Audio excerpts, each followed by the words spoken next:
Bismillahirrahmanirrahim. Assalamualaikum warahmatullahi wabarakatuh. Alhamdulillahirrabbilalamin. Wassalatu wassalamu ala rasulillah. Nah, ini malam ini seru nih pasti nih. Di depan saya ini ada mantan pendeta apa? Pendeta. Dulunya pendeta. Pendeta. Nah, ini adalah, saya panggilnya apa nih? Cik Kristin ya? Boleh. Cici ya berarti ya, Cik Kristin. Saya-nya apa? Li. Oh, Li, berarti Seli. Seli. Nah, gua setan. Alhamdulillah, Cik Kristin ini dulunya aktif di GBI, betul ya? Terus sekarang sudah menjadi muslim. Masya Allah. Nah, kita pengen dengar nanti gimana, sambil kita saling sharing ya. Iya. Nanti misalnya Kristen ada mau tanya, yang saya bisa jawab, saya akan jawab. Yang saya nggak tahu akan saya cari tahu. Tapi yang penting pulang dari sini nanti yang jelas insya Allah iman kita makin kuat. Amin. Gitu. Cik Kristin masuk Islam tahun berapa? 2022. 22. Iya. Berarti 2 tahun ini ya? 2 tahun. Jalan 2 tahun ya Iya. berarti. Nah, boleh nggak ceritain Cik, dulunya gimana? Kok dari seorang yang aktif di GBI, kok bisa tiba-tiba ke Islam gitu? Sebenarnya lebih ke pengalaman pribadi sih. Terlebih lagi mengenai pernikahan yang saya tidak mendapatkan secara detail hal-hal yang diatur di dalam Alkitab waktu itu ya. Oke.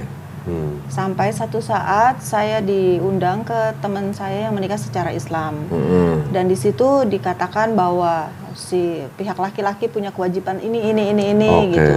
Yang mana selama ini saya tidak mendapatkan gitu. Dan di situ mata saya terbuka betapa di dalam Quran dan di dalam Islam itu diatur secara detail gitu. Oke. Nah, dari situ saya mulai mempelajari. Kalau sedemikian diaturnya, berarti hal-hal yang lain juga pasti diatur Ya, kan. betul. Gitu. Di situ saya mulai mempelajari dari sendiri dari YouTube, Wih. dari YouTube-nya Kak Dodi Waduh. dan yang lain-lainnya. Dan juga ada sahabat saya, kita sering berdiskusi. Kebetulan sahabat saya itu Muslim Oke. gitu. Terus? Kita suka membandingkan, tapi lebih ke secara historis sih, gitu. Apa yang tertulis di kedua kitab sucinya masing-masing, gitu. Dan sampai suatu saat di dalam peristiwa proses perceraian yang tidak mengenakan itu, jadi di dalam perjalanan saya pulang dari kantor di mobil, saya nangis, saya merasa sendirian dan saya memanggil Tuhan, Tuhan di mana gitu, dan saya bertanya, Tuhan, apakah Engkau Tuhan yang sudah aku kenal sebelumnya dan sebenarnya adalah kesalahan saya yang tidak mendekat kepadanya gitu loh. Jadi saya bertanya, Tuhan tuh mana gitu. Dan pada saat itu sambil nyetir saya berdoa dalam bahasa roh gitu, karena saya kan Kristen GBI ya, karismatik. bahasa roh ya. Bahasa roh. Yang alirannya siraba-raba atau sandalawas? Terus mohon maaf ya. Iya. Ini cuma remind aja gitu. Iya. Dan waktu saya berdoa dalam bahasa roh, ada satu kata yang keluar dari mulut saya yang saya tidak pernah pikirkan, maksudnya tidak pernah terlintas gitu, yaitu hayakalah. Waktu itu saya bacanya seperti hayakalah gitu ya. Saya nggak bisa berhenti ngomong seperti itu. Sambil nangis? Sambil nangis. Terus sesudah tangis saya reda karena saya kebingungan sendiri, saya telepon teman saya tanya apakah tahu nggak artinya, dan dia bilang nggak tahu. Lalu saya tanya apakah ini salah satu kata yang ada di dalam azan, mungkin saya sering dengar dan mungkin termemori secara nggak langsung, jadi itu keluar, dia bilang bukan. Lalu saya cari di Google kok. Terus dapat artinya? Dapat artinya. Artinya mungkin saya lafalnya salah waktu itu, sebenarnya adalah hayakallah. Itu adalah salam yang artinya ada 4. Akulah yang akan melanggengkan rezekimu, akulah yang akan memperbaiki hidupmu, akulah yang akan membuat engkau dekat kepadaku, dan akulah yang membuat hatimu senang. Masya Allah. Gitu. Cuman satu kata itu ya? Cuman satu kata itu. Terus setelah Cik Kristin tahu arti itu, gimana? Saya merasa itu kaget, tapi juga kayak ngerasa wow, ini seperti seseorang satu orang pribadi yang benar-benar memperkenalkan dirinya kepada saya dengan bukan dengan nama tapi dengan saya merinding. Terus, aduh, merinding. Tapi dengan kebesarannya dan dengan fungsinya dia yang ada di dalam hidup manusia gitu loh. Dan semua itu berkesinambungan keempat hal itu. Tapi sebelum Cik Christine mengucapkan kata itu, sebelumnya apa Cik Christine pernah dengar dari YouTube apa dari apa Nggak gitu? pernah kok. Nggak pernah. Boleh dicek aja di Google artinya apa. Mungkin nggak banyak orang juga yang tahu. Iya. Terus setelah itu baru dimulai perjalanan Cik Christine untuk ke Islam. Jadi saya semakin curious kan kok. Jadi saya mempelajari tuh apa sih bedanya. Hal yang pertama saya pelajari adalah tentang Yesus di dalam Quran gitu. Terus saya ngeliat, wah ini seperti ada satu missing link yang kalau misalkan dibikin jadi satu puzzle tuh sebenarnya inilah yang tidak tertulis di dalam Alkitab waktu itu kan. Tentang lahirnya, tentang kecilnya bagaimana gitu kan. Kita taunya pas dia waktu umur 12. Yang dia disunat.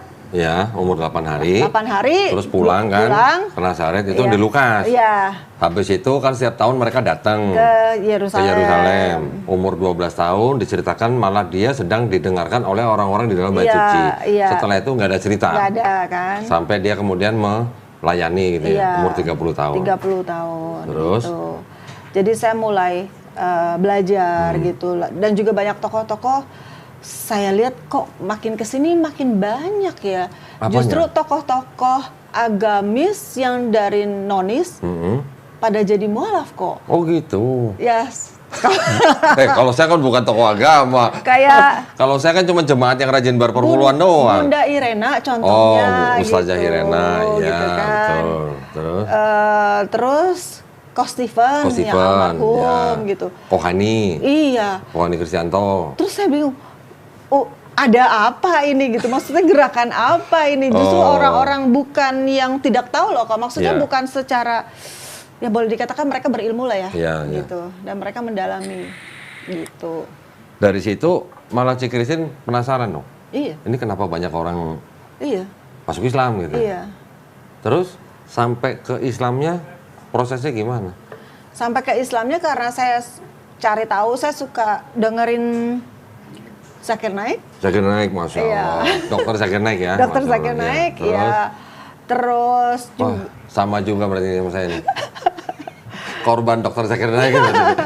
Alhamdulillah ya berarti ya. Alhamdulillah. Jadi terus? Apa ya kok semakin jadi pengen tahu banyak gitu. Dan juga suka mendengarkan cerita-cerita bagaimana orang tuh mualaf gitu. Maksudnya setiap pribadi tuh berbeda-beda dan itu kayak membuat saya wow, ternyata ya berjuta-juta cara bagaimana orang bisa revert kembali. Betul. Iya, kembali kepada fitrahnya ya. Iya, betul. Gitu. Betul sekali.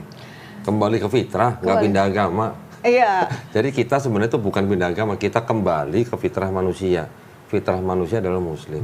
Iya. Susah atau perjalanan ke Islam gimana waktu itu? Banyak rintangan? Itu masih aktif di GBI?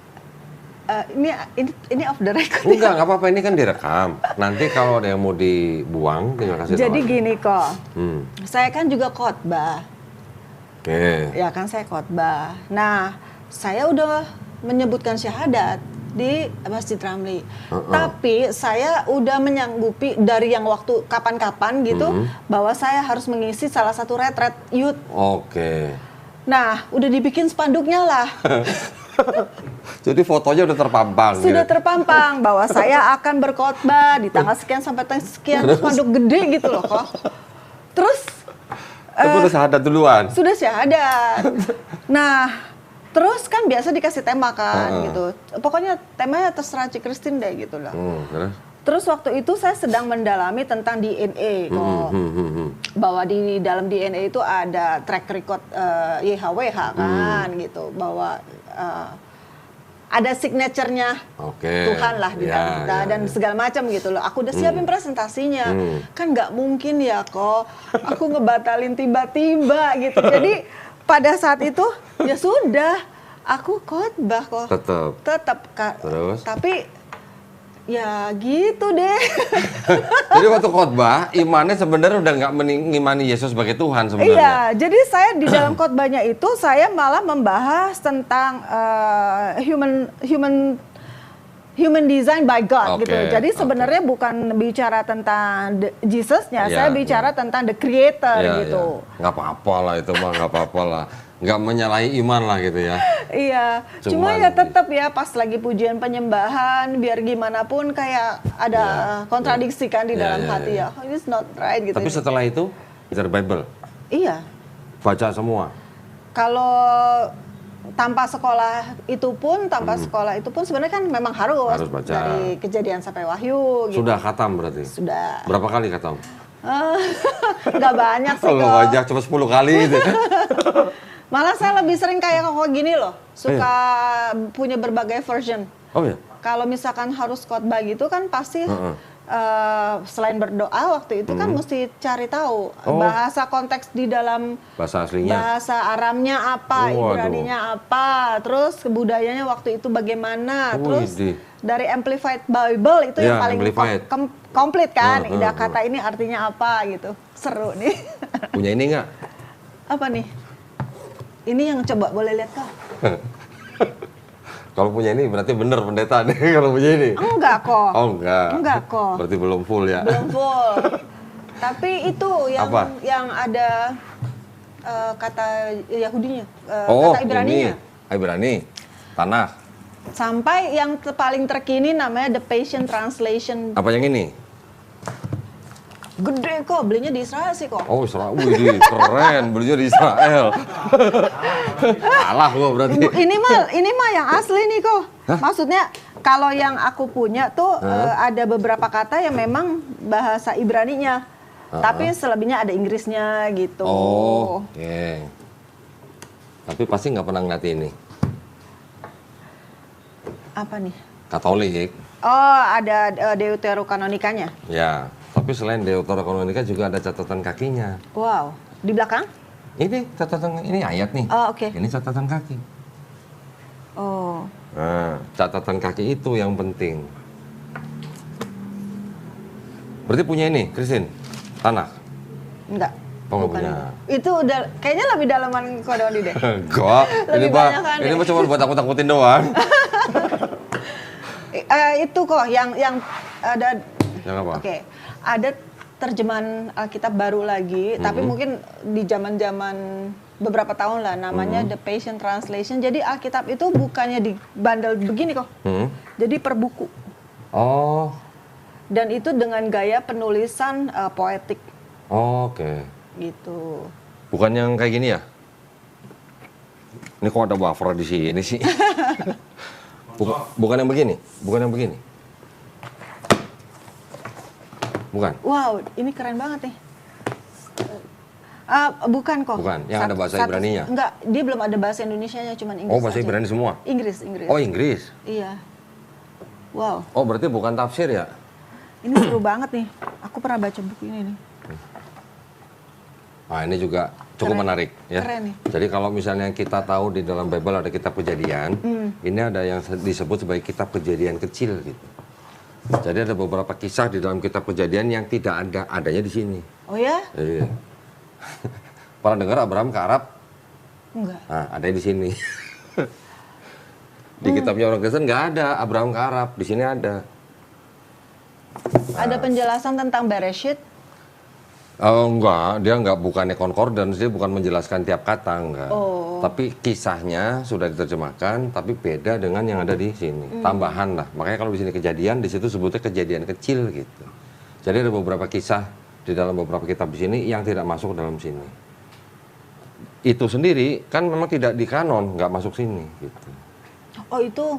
Enggak di kanon. Oh. Keren juga bisa dapetin Loh, barang banyak. langka. Banyak di toko online banyak bisa Oh, dibeli, bisa. Oh, Bisa banyak. jadi kepingin. Buat apa belajar? Oh, main balik lagi. Bukan, jadi gini loh kok. Jadi kayak, oke, berarti yang dulu dipelajari itu adalah entah itu misinterpret, ya kan? Atau bisa juga salah salah sumber gitu. Beda perspektif. Beda perspektif ya. Beda perspektif. Wow. Tapi dulu waktu belajar yang di sekolah yang singkat itu tuh yang dipelajarin apa? Cara berkhotbah.